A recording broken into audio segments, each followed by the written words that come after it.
మీరే చెప్పండి, నాకు అర్థం. ఒక నిమిషం, నేను చాలా స్పష్టంగా దీని గురించి చెప్పదలుచుకున్నా.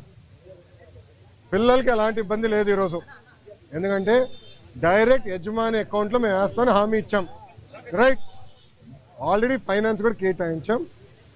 ఓన్లీ ఇష్యూ ఏంటంటే కేంద్రం నుంచి దళితులకి కేంద్రం నుంచి డబ్బులు వస్తామా, అది లింకింగ్ ప్రాసెస్లో అయిపోతుంది, త్వరలో రిలీజ్ అవుతుంది. సో డైరెక్ట్ అకౌంట్లో వేస్తాం. ఎవరు పిల్లల అకౌంట్, తల్లిదండ్రులకి ఎలాంటి ఇబ్బంది లేదు, వాళ్ళని పిల్లలు చదివించుకోవచ్చు, యజమాని అకౌంట్లో వేస్తాం.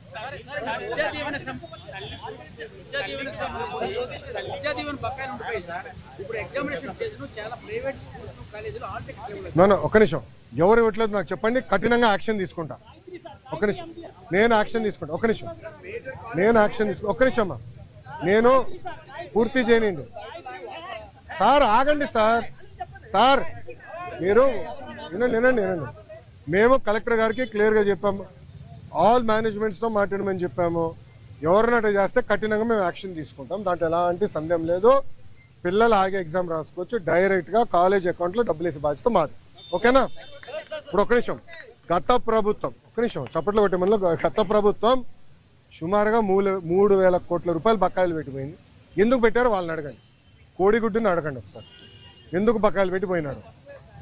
3,000 కోట్ల రూపాయలు మేము కట్టాల్సిన అవసరం, కడతాం, టైం పడుతుంది. ఇంకా ముందర ఇయర్ రెగ్యులరైజ్ చేయాలి, బకాయిలు కూడా ఫేజ్డ్ మేనర్గా మేము చెల్లిస్తాం. ఓకేనా?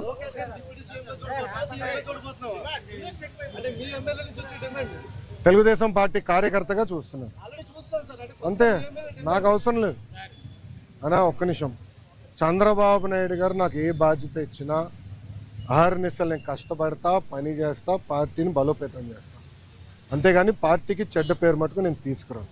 మీరు చూశారు, పాదయాత్రకి వెళ్ళా, నా వల్ల పార్టీకి ఏనాడు ఒక ఇబ్బంది కలగదు. నేను ఒక క్రమశిక్షణతో పార్టీ నాకు ఇచ్చిన ప్రతి బాధ్యత నేను నెరవేరుస్తాను, కట్టుబడి ఉన్నా.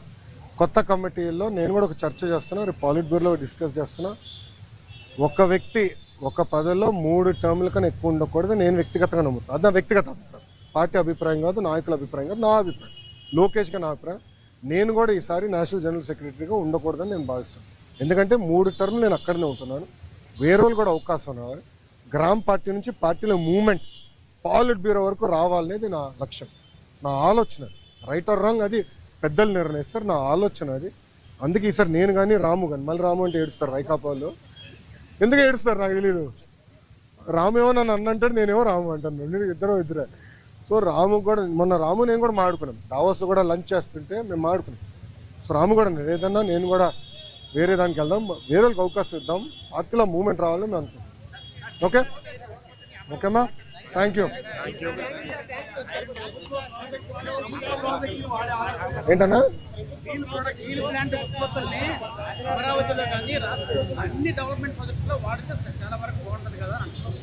అన్న కరెక్ట్ అన్నా, కానీ దానికి ఏమవుతుందంటే అది లీగలీ బైండింగ్ ఆపవచ్చు, అది ప్రాబ్లం.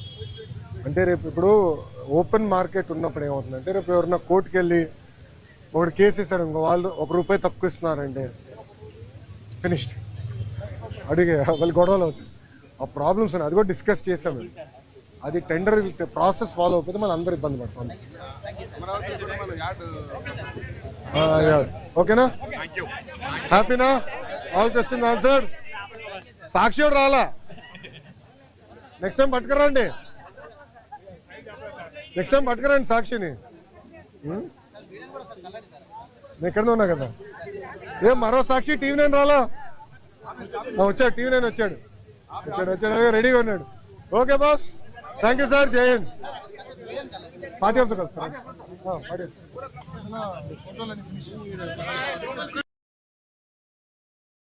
రండి. ఇటు వచ్చేసి లాయర్లు, మీరు లాయరే పార్టీ. నా పైన ఒక ఆర్టికల్ వేస్తాం జరిగింది, దాంట్లో ప్రధానంగా నేను మంత్రిగా ఉన్నప్పుడు విశాఖపట్నానికి అనేక సార్లు వచ్చాను. లాంజ్లో నా పైన దాదాపు 25 లక్షల రూపాయలు ఆనాటి తెలుగుదేశం పార్టీ ప్రభుత్వం ఖర్చు పెట్టిందనే వార్త వేస్తాం జరిగింది. అప్పుడే నేను లీగల్ నోటీస్ కూడా జారీ చేశాను. మీరు క్షమాపణ చెప్పాలి, నేను ఎక్కడ ఆధారాలు లేవు, రాజ్యాంగం చాలా స్పష్టంగా ఆధారాలతో ప్రింట్ చేయాలి అని చెప్తుంది. అంతేగాని ఆధారాలు లేకుండా ప్రింట్ చేస్తే అది డిఫమేటరీ నేచర్ అని చాలా స్పష్టంగా చెప్తుంది. మీరు ఎట్టి పరిస్థితుల్లో రిజైండర్ ప్రింట్ చేయండి అని ఆనాటి సాక్షి కానివ్వండి, అదేవిధంగా దేశవ్యాప్తంగా ప్రింట్ అయ్యే ప్రతి వారం ప్రింట్ అయ్యే మ్యాగజైన్ ద వీక్ కూడా మనం నోటీసులు జారీ చేస్తాం జరిగింది.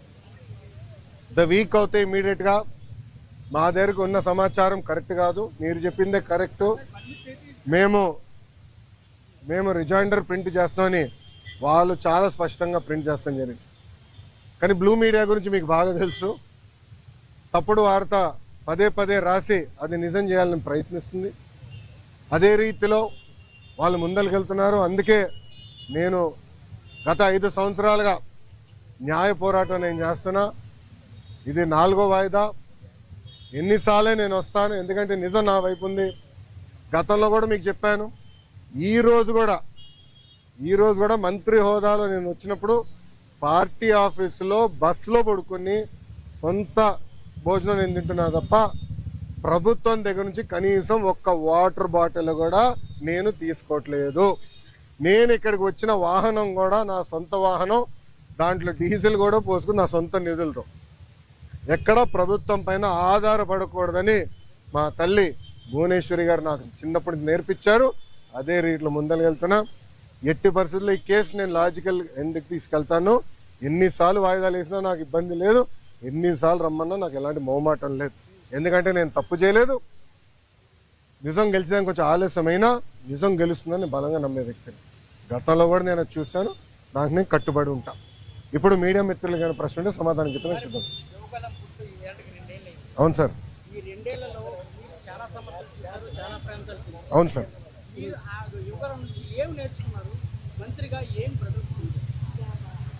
అన్న, నేను స్టాన్ఫర్డ్లో ఎంబీఏ చేశా.